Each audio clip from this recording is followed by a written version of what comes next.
AAUW is me. I wanted to meet some new people and do some different things. And I also wanted to be part of an organization that had a social commitment to young women and the community at large. I want to be a contributing member of an organization where women help women in promoting education, in making friends, in entertaining one another, and in sharing ideas about this world. Women would want to join the AAUW because we have a very fierce commitment to equality and equity for women and girls. And if that's something that you're interested in, this is one of the best venues to help channel that energy. Welcome to AAUW Connections, and tonight we're very fortunate to have two people from Recording and Blind. And tonight we have Trish Bubenik, and we have Greg Fowler. Thank you so much for coming. Now tell me, what exactly does the blind and this group do? Well, Recording for the Blind and Dyslexic was established in 1948 by a librarian in New York City who was very concerned that the World War II veterans who had been blinded were not going to have access to the GI Bill of Rights and their college education. So she, on her own, started to record reel-to-reel the books that they would need. And soon other studios opened. So our unit started in 1967 as the Bay Area, San Francisco Bay Area Recording for the Blind. And then in 1995, Dyslexic was added to the name. Oh, that's good. So it's Recording for the Blind and Dyslexic. And there are 20 studios around the country. Ours is the only one in Northern California. And what's so unique is that the Recording for the Blind library of audio textbooks and other educational materials is the largest in the country. There are over 60,000 titles, and right now in circulation are over 560,000. We have 250,000 members right now, and those members are blind, visually impaired, have learning disabilities such as dyslexia, or have other physical challenges that keep them from being able to hold a book or to turn the pages. So this is an organization that is determined to provide equal access to the printed word for all people. Now this person who also, was that Anne? Anne McDonald. And I like very much what she says, and I don't want to make sure I don't mess it up. Good. She believe that education is a right, not a privilege.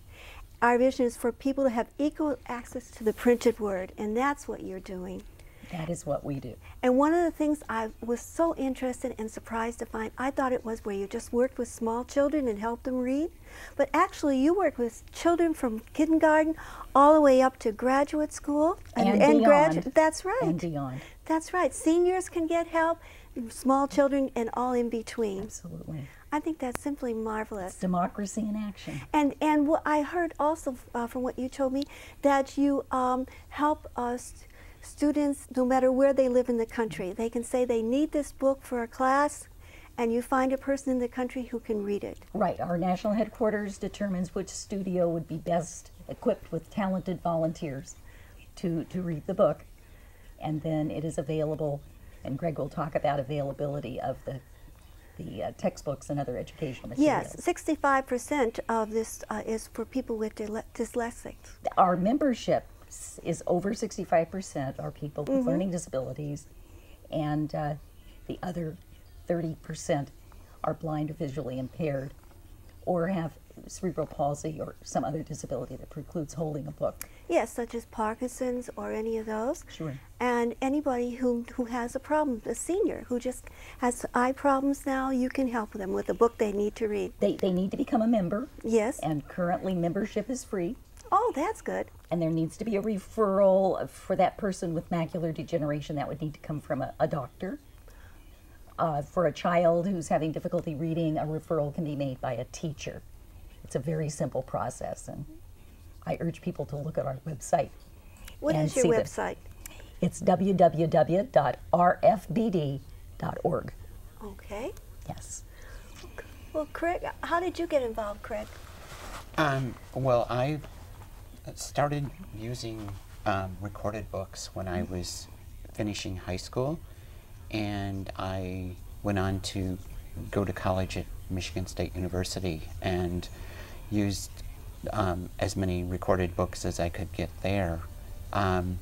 My first connection with the local unit in Palo Alto was when I went to graduate school at Stanford. I was in engineering, and I found it was very valuable. Trish mentioned that any student can request that a book be recorded, and I found the combination of the unit being very, very nearby, and also the fact that there were a lot of technical readers in this area to be a huge advantage for me. So I made many trips to the studio in Palo Alto to drop off books that I needed to be recorded for classes I was taking at Stanford.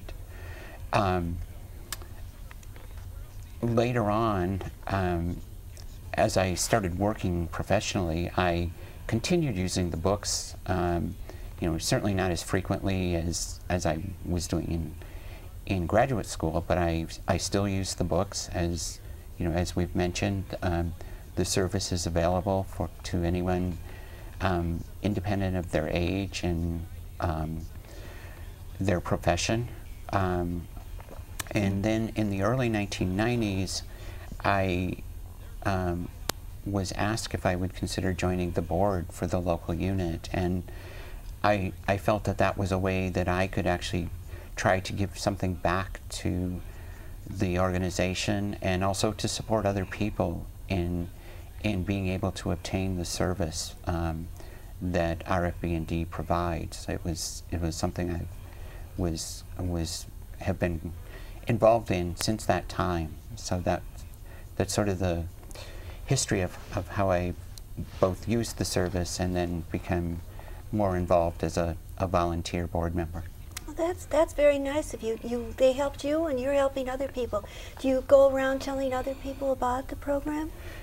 I certainly tell people, you know, that that can use the service about the program. You know, and I've done some work with Trish and in talking to other groups in the community about the service that's provided, and also talk some about what it actually has meant to me. That's very good. Well, yes, you're past president and you're a member of the board. I think that's marvelous, giving it out. Can you tell us a little bit more about what you do, Trish, there? Yeah. Well, I'm the area director, and I've been there all of 6 months. I started the beginning of November, and I came after 8 years with the local Red Cross as the executive director. And before that, I was a public educator. That's right. You were in education. You were a teacher, you were a principal, and you were the superintendent. My last job was superintendent of the Mountain View Wisman School District. Yes. And that was for 9.5 years. So now I'm back where my passion is. My passion is literacy and being with an organization that truly does help all students who need the printed word in a different format have access to that printed word. Means a lot. I have a spring in my step when I walk into the studio every day. I can tell just looking at your face. You're so happy at talking about it that you just love it so. Yes, it's a wonderful, wonderful organization, and I think we need more people to know about us. Yes, and I didn't know about you. I saw this little building down the road on Charleston, and as I said, I thought it was just helping some children there. And then I noticed you started putting the fence, and now you have this place. We have a new facility. Right, over on Barber Avenue? Yes, off of Embarcadero, east of Highway 101. Over near the airport. Correct. Not too far from the airport, and it's a lovely setting. We had a successful capital campaign to be able to purchase 6 brand new state-of-the-art recording booths and to equip them. And so we have the 6, we want 8, but we're going to wait till phase 2 of the capital campaign. We're calling phase 1 complete. And we will let you know when we're ready to go into phase 2. Okay. Now, tell me a little bit about the people who come and read the books. We have over 225 people who volunteer their time, and they lend their voices to record the digital textbooks, the audio textbooks. We have a minimum shift of 2 hours a week. And we have a volunteer who does more than that. She's there 3 days a week for 4 hours a day. She's a retired professional actress and has a very strong voice and able to read. But people do not have to be professional readers or actresses or actors to read. They mostly need to know the content. As Greg said, we're currently recording elemental differential equations, algebra and trigonometry, biological anthropology, etc. We're also recording roots and toward healthy aging. But the people that are reading the mathematics and the science come to us with careers, training in that. And the major reason is that our Recording for the Blind and Dyslexic recordings, all in human voice, read pictures, diagrams, graphs, equations, footnotes, everything is read. So it is a comprehensive service to the listener. And one of our volunteers, who's a retired math teacher, says she looks at the text and the diagrams and the illustrations and asks herself, what would I need to understand if I were blind? And that helps her determine how to verbally describe the graphs and the other graphics on the printed page. Well, now you're open Monday through Saturday? Correct. And Tuesday and Thursday evenings? Tuesday, Wednesday, and Thursday. Oh, you have a Wednesday now. Oh, that's great. Yes. And you have part-time help, part-time paid help? I have one full-time assistant for fund development and office management and production, and then we have a full-time production manager, and the production manager obviously oversees the recording and the quality of the books. And then we have 2 part-time. Oh, 2 part-times. Right. Okay. And then you told me that time about the woman whose son was hurt playing football? Oh, yes. And he was just getting ready for college? We had a woman come in with her soon-to-be senior son last summer who was preparing for all of his AP courses, was a football player, had a tragic, freakish accident at practice and lost his sight.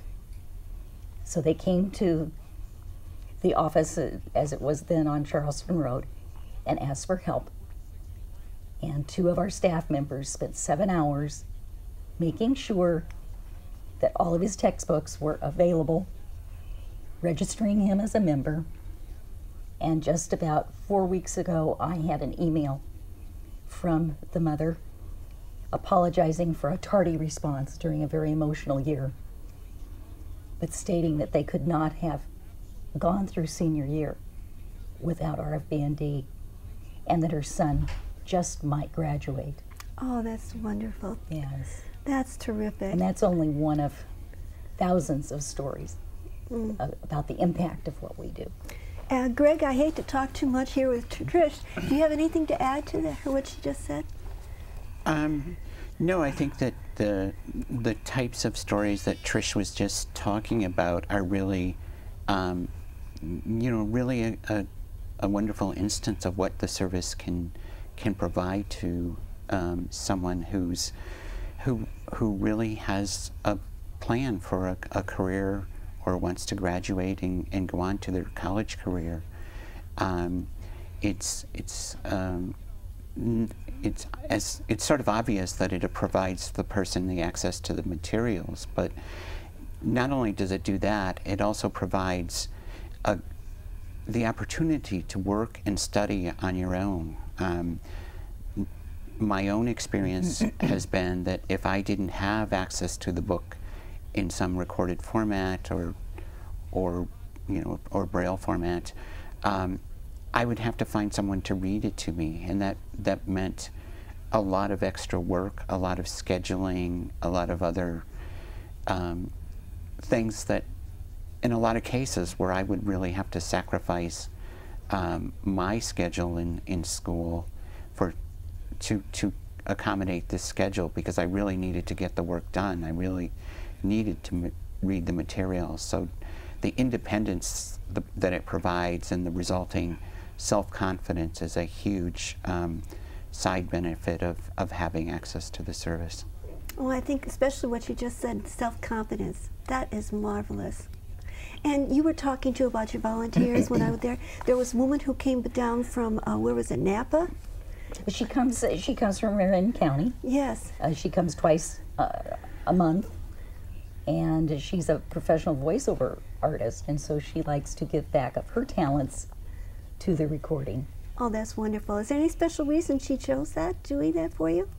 She just wanted to use her experience, and then she found out she fell in love with the mission. Oh, that's and that is not an atypical story. People fall in love with the mission knowing that, as one volunteer who's been volunteering for 40 years said, when I'm reading a book, I feel that I'm having a conversation with the listener. And so it's very personal. And as they do that, they know that they're giving something of themselves. Mm-hmm.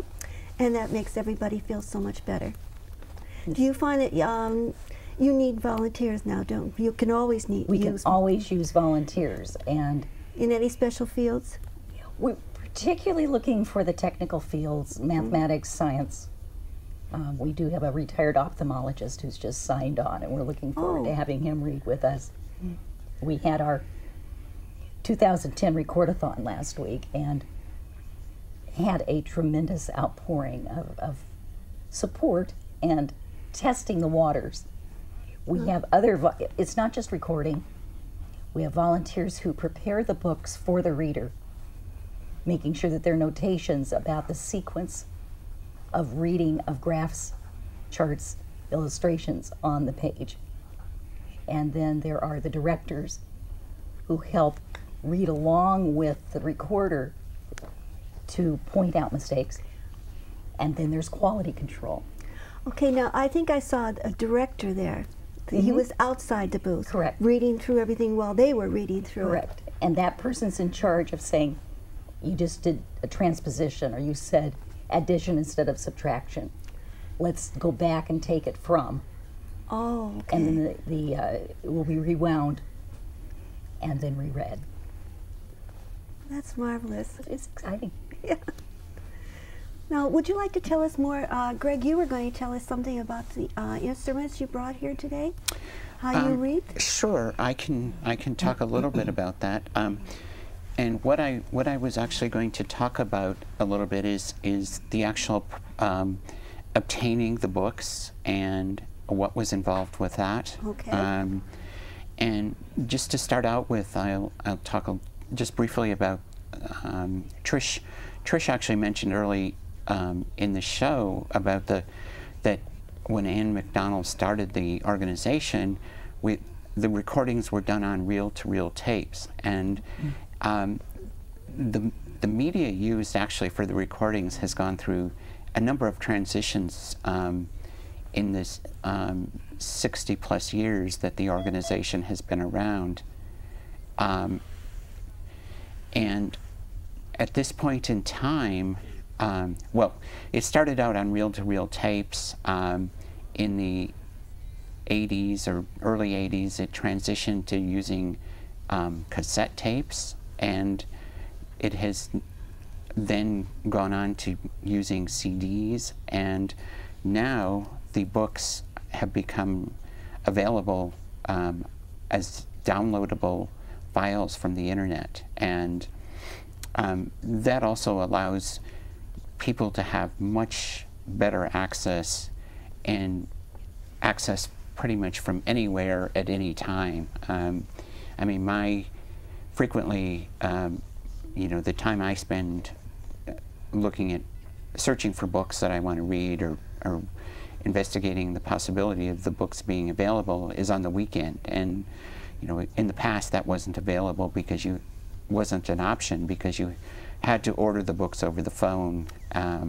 Whereas now I can use my computer and just go online and search. So what I want to do, I have a laptop set up here, and I have, you know, this is just the technology that I happen to use because I'm visually impaired. To access it, I have a dynamic Braille display that I'm looking at to see what's on the laptop, and what I'm displaying is actually just the screen from the RFB&D website. But the functionality is that it's pretty much like a library catalog. Anyone who has used a online library catalog, it's very similar. You can do a search by title, you can do a search by author, or if you happen to know the number of the book from RFB&D, you can search in that way. But so what I can do is enter a book and then go through a process of actually ordering it, sort of a very standard to what you would do ordering anything over the internet. And it's very likely that once I've hit the link to complete the order, I can actually download the book. And downloading the book takes somewhere between 10 and 20 minutes. It's actually, technically it depends on the type of internet connection that you have, so that's a little bit variable. And actually the one I'm using here is a little bit slower, so I'm not going to download the book, but I've actually downloaded some books in advance that I want to show you and use for demonstration. And what I have here is the playback device that is used to play the books. And just so the audio quality is a little bit better, this device is normally used with headphones, so the speaker isn't that, the internal speaker is not that great. But so these books, as Trish mentioned, they include everything that's in the book. They're descriptions of charts, they're descriptions of graphs, you know, descriptions of pictures. And the other aspect of the book that is a tremendous value is that they're organized and using a digital standard for books that allows you to have sort of a hierarchy of sections of the book. So for instance, at the top level you might have chapters, at the second level it would be sections, at the third level would be subsections. So that's a big advantage when using this device to play the books back. I can, if I want to go to a specific chapter, I can just hit a button and go to that chapter. So what I'm going to do now is just briefly, I have a couple of different books on here, a couple of technical books, and then another book that I'll use a little bit. And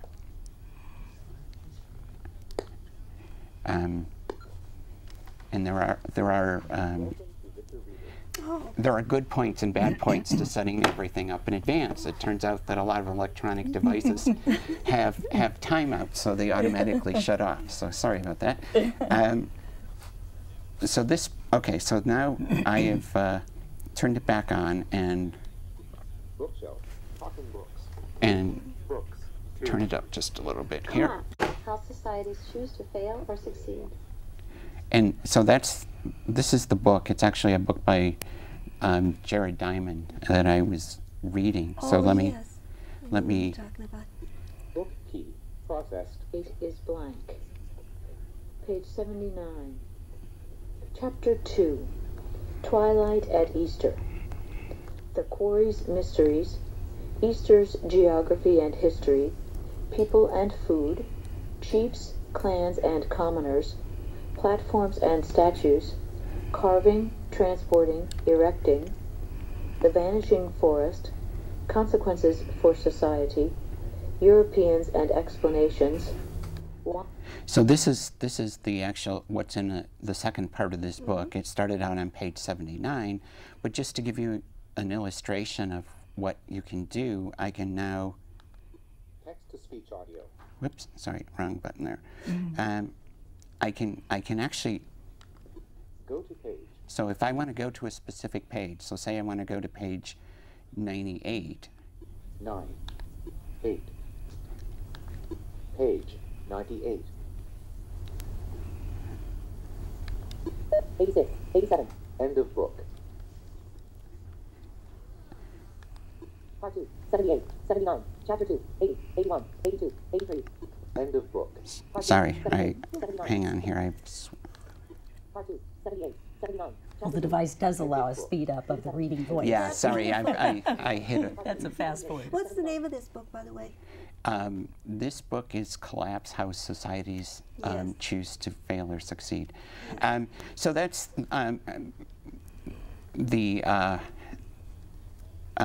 I accidentally hit a wrong button and messed up the control there. But basically, it allows me to go to any chapter, any page, or any section that I want to go to in the book, and so the other aspect that is available using this device is if there's a part that I think I might want to go back to later, I can actually put in a bookmark. There's a key here that will allow me to enter a bookmark into the book at the point where it's playing at the moment. And Greg, I hate to interrupt, but I think we're almost out of time. Okay. But thank you so much for coming. I appreciate very much Greg Fowler and Trish Brupek. Ubinik, yes. I got it right. Thank you, Mary And Ellen. thank you Thank for you for watching having us. AAUW Connection.